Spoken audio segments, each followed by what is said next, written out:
Apart from an interesting name, the Infinix Zero 8i has a bunch of features to boast about. It has a 90Hz refresh rate display, it has up to 8 gigs of RAM, a MediaTek Helio G90T processor, and a 48 megapixel primary camera with a quad camera setup. But all of this costs just under 16,000 rupees. So how does it work out in real life? Find that out in our review of the Infinix Zero 8i. But before we get started, let me quickly remind you to subscribe to our channel, that is Gadgets 360, and also hit that bell icon so that you are always notified of our latest videos.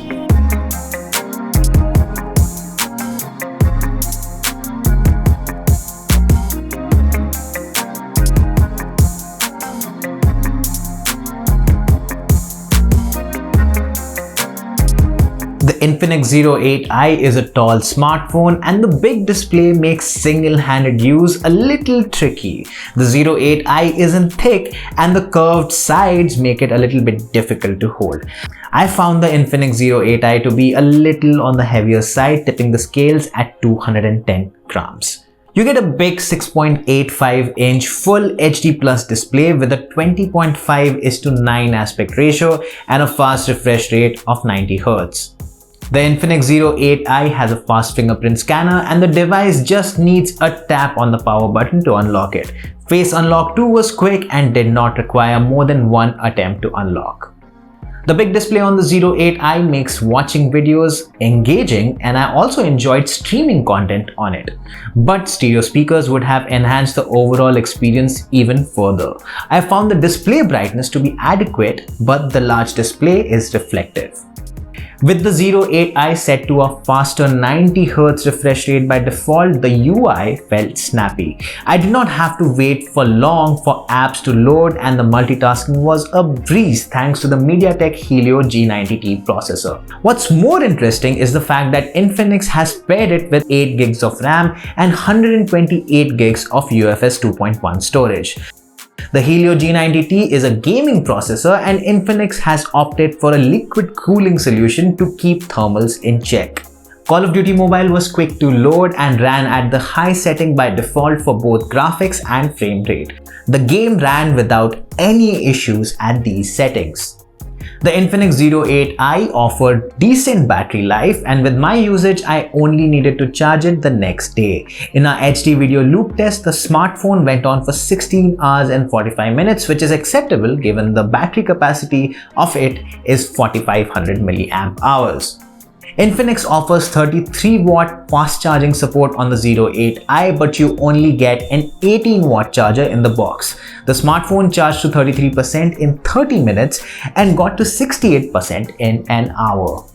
In terms of software, the Zero 8i runs XOS 7 on top of Android 10 and had the October Android security patch, which is a bit dated at this point. There is a fair amount of bloatware also that comes pre-installed on the device. Some of these apps kept sending spammy notifications, which is annoying. The Infinix Zero 8i has a quad camera setup with a 48 megapixel primary camera, an 8 megapixel ultra wide angle camera, a bokeh lens, and a low light sensor. Daylight shots clicked using the Zero 8i were just average. Objects nearby had decent detail, but the smartphone did not capture details well for objects further away from the camera. Photos clicked using the ultra-wide angle lens had a slightly different color tone and lacked details. For close-up shots, the camera occasionally struggled to focus where I wanted it to. Photos appear good as is, but zooming in revealed that the output isn't very sharp. Portraits clicked from the Infinix Zero 8i were good and had good edge detection. You do get an option to set the level of blur before taking a shot. Low light shots were average and lacked detail. After enabling night mode though, the quality did improve, but it takes about 4 seconds to take a shot. The shot does have better details in the shadows, but there is some visible grain after zooming in. For selfies, this phone has a 16 megapixel primary camera and an 8 megapixel ultra wide angle camera.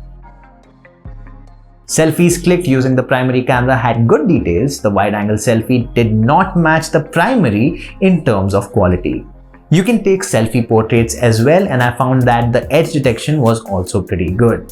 Low light selfies were good, and the selfie light does come in handy when shooting in dimly lit areas.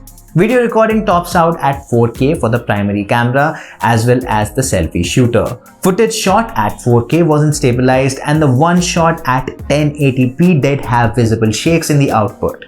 There is an ultra steady mode as well that helps stabilize footage, but it has a visible shimmer effect in low light.